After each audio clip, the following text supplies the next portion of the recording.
नमस्कार।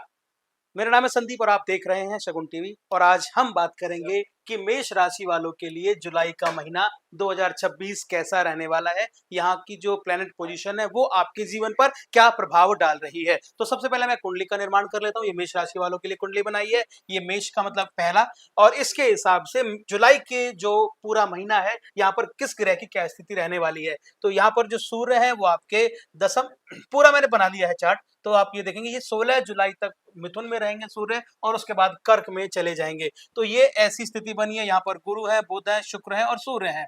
तो ये सूर्य की स्थिति है। और चंद्रमा की स्थिति की मैं बात करता हूँ तो चंद्रमा की स्थिति ये पूरे माह में भ्रमण करते रहेंगे, किस समय आपको क्या काम करना है तो उसके हिसाब से फल देंगे। इसके अलावा मंगल की स्थिति ये पूरे महीने सिंह राशि में है, तो इसलिए मैंने लगा दिया। केतु भी यहाँ पर है, यानी 5वें घर में केतु और मंगल है, और 9वें घर में शनि महाराज है, और 11वें घर में राहु है। यानी ये पूरे महीने आपकी जो प्लेनेट की पोजीशन है, मुख्य मुख्य जो प्लेनेट है वो इस तरह आपकी कुंडली में रहेंगे। ये भाव स्थिति है। अब ये भाव स्थिति आप पर क्या प्रभाव डाल रही है, अब मैं ये भी देखता हूं कि भाव, पहला भाव है मेष राशि की कुंडली है। यहाँ पर कोई भी घर नहीं है, आप जैसे हैं वैसे ही हैं। यानी आपका जो स्वामी ग्रह है, जो आपके अंदर जो क्वालिटीज हैं वो आपके पास ही है, किसी भी ग्रह का कोई भी प्रभाव नहीं है। अधिकतर आप ज्योतिषाचार्य को देखते हैं ना, वो बताते हैं कि भाई ये प्लेनेट की पोजीशन के हिसाब से ये प्रभाव होने वाला है। तो इसलिए मैंने पूरी कुंडली का निर्माण किया, और वहां पर जो जो प्लेनेट हैं उसके हिसाब से मैं बता रहा हूं कि आपकी कुंडली पर क्या प्रभाव होने वाला है। दूसरे भाव की बात करता हूं,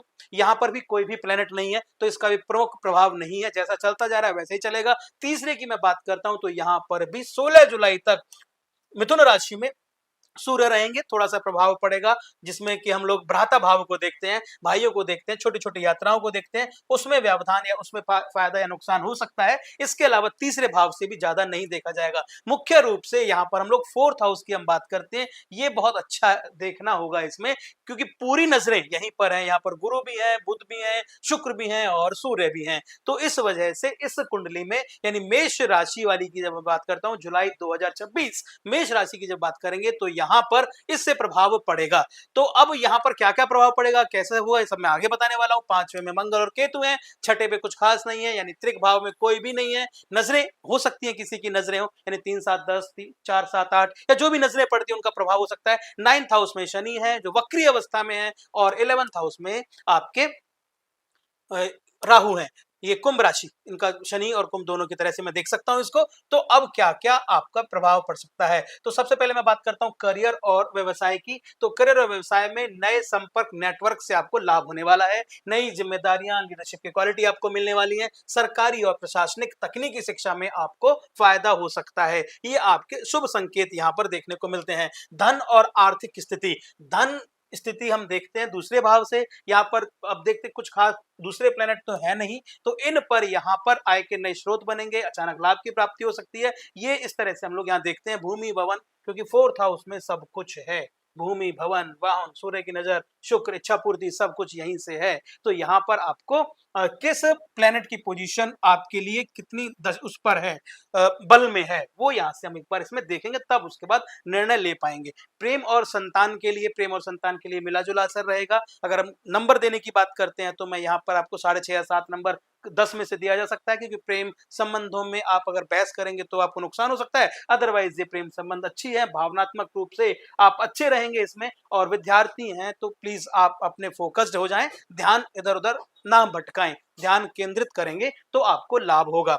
अच्छा, मानसिक तनाव आपको इस पूरे महीने लगा रह सकता है, क्योंकि जो प्लेनेट की पोजीशन है वो यही कहती है कि आपको मानसिक तनाव दे सकते हैं। थकान और नींद की कमी होगी। नींद, आप काम करेंगे, थकान हो जाएगी, लेकिन नींद कम मिलेगी। कई बार आप ज्यादा काम कर लेते हैं ना, तो शरीर भी थक जाता है और नींद आपको आती नहीं है। उस केस में ऐसी स्थिति आपकी बन जाएगी। पेट का आपको ध्यान रखना पड़ेगा, पाचन पे आपको ध्यान रखना पड़ेगा, क्योंकि 5वें भाव में केतु और मंगल हैं। तो आपको शारीरिक थकान भी होगी, परिश्रम बहुत करना होगा, और आपको रक्तचाप की भी प्रॉब्लम्स यहाँ पर हो सकती हैं। तो प्राणायाम करें, योग करें, ध्यान करें, दिनचर्या का ध्यान दें। ये तो रही बात आपकी 5वें भाव से जो देखे मंगल की जो बात होती है। तो अब कुल मिला के सार ये है कि यह महीना घर, संपत्ति और आर्थिक लाभ देने वाला है। और यहाँ पर धैर्य और अनुशासन से अगर आप कोई भी निर्णय लेते हैं तो आपको फायदा होगा। करियर की मैं पॉइंट की बात करता हूं तो करियर 4 पॉइंट, धन की बात करता हूं तो 4.5 पॉइंट, और प्रेम 3.5 पॉइंट, और इसके बाद स्वास्थ्य, क्योंकि आपको प्रेम और स्वास्थ्य पे ज्यादा ध्यान देना है। स्वास्थ्य और प्रेम पर आपको ज्यादा ध्यान देना है, जो आपको थोड़ा सा कम करने को मैं कह रहा हूं कि अगर मैं 5 में से अंक करता हूं तो 3 और 3.5 नंबर मैं इसमें दे सकता हूं। आपको थोड़ा ध्यान देने की आवश्यकता है, क्योंकि 5वें भाव में मंगल और केतु है। जल्दबाजी से कोई भी निर्णय ना लें, संबंधों का ध्यान दें, प्रेम संबंधों का, बार बार मैं यही कहूंगा कि प्रेम संबंधों का ध्यान दें। शनि यहाँ पर वक्रीय पोजीशन में है, कर्म की बात करते हैं, लेकिन शनि वहां पर है, बहुत काम कराएंगे आपको, नींद नहीं होगी, आपको गुस्सा और अहंकार से आपको बचना होगा। अब मैं बात करूंगा शुभता की, क्योंकि 4th हाउस आपके लिए शुभता का है। 4th हाउस से हम लोग माता का, पैतृक संपत्ति को, भूमि, भवन, वाहन, बहुत सारी चीजों को हम लोग देखते हैं। तो यहाँ पर सुख, क्योंकि एक से ज्यादा प्लेनेट है, किस प्लेनेट की पोजीशन कितनी है, उसमें बल कितना है, उसके हिसाब से और चीजें होंगी। क्योंकि आप आपको देखो ना, गुरु आपको ज्ञान दे रहे हैं, बुद्धि भी दे रहे हैं, आपकी इच्छा पूर्ति भी करा रहे हैं, आप साहस के साथ काम भी कर रहे हैं। यानी चारों जो ग्रह हैं वो बहुत अच्छे ग्रह हैं, और चारों ग्रहों की युक्ति आपको बहुत अच्छा काम कर रही है कि ये 4थे भाव में बुद्धि से योजनाएं बनाएंगे, उनको आपको सुख प्राप्त होगा। तो ये जो युति बन रही है गुरु, बुध, शुक्र और सूर्य की, ये आपको धन, संपत्ति, वाहन, पैतृक सुख, पारिवारिक सुख, सब में वृद्धि करने वाली है। तो कुल मिलाकर मिला जुला भाव ये है कि आपको जुलाई का महीना मेष राशि वालों के लिए बहुत अच्छा है। तो कुछ महत्वपूर्ण तारीखें हैं, जिन तारीखों पर अगर आप काम करते हैं तो आपके लिए शुभ होगा। यानी पहले 1 जुलाई को आप बहुत अच्छा काम करेंगे तो अच्छा होगा, क्योंकि इच्छा पूर्ति शुक्र ग्रह कर्क राशि में प्रवेश कर रहे हैं। दूसरी तारीख को अगर आप काम करेंगे तो बुध यानी बुद्धि के देवता आपके लिए काम करने वाले हैं। 16 जुलाई और 26 जुलाई ये आपके लिए 4 दिन, कोई भी काम करते हैं अच्छे भाव से आप उन कार्य को करिए, शुभता आपको प्राप्त होगी। ये चारों तारीख एक बार फिर मैं बता देता हूं, आप लिख लें, नोट कर लें और कमेंट करके बताइए कि अगर आप इन चारों तारीखों में से किसी भी दिन कार्य क्षेत्र में जाते हैं, नया काम करने के लिए जाते हैं, तो आप अच्छा करेंगे। इसमें आप हनुमान जी का, क्योंकि आप मेष लगन वाले हैं, मेष लगन के लिए मंगल देव इनके हैं, मंगल और हनुमान जी की पूजा अर्चना का दिन है आपके लिए। अगर आप हनुमान चालीसा पढ़ के घर से निकलते हैं और इन चारों दिन निकलते हैं, जिसमें 1 जुलाई, 2 जुलाई, 16 जुलाई और 26 जुलाई है, तो आपको शुभता की प्राप्ति होगी। तो मुझे लगता है कि मैंने ओवरऑल कंक्लूड कर लिया है। अगर आपको भी अपनी कुंडली दिखानी है, मुझसे जांचनी है, आप चाहते हैं कि मैं उसके बारे में बात करूं और आपको कोई स्पेसिफिक सवाल है, तो आप मुझे डीएम कर सकते हैं, कमेंट बॉक्स में आइए, आपका नाम और आप का जन्म स्थान और जो भी डिटेल्स हैं वो आप मुझे लिखकर भेज दीजिए।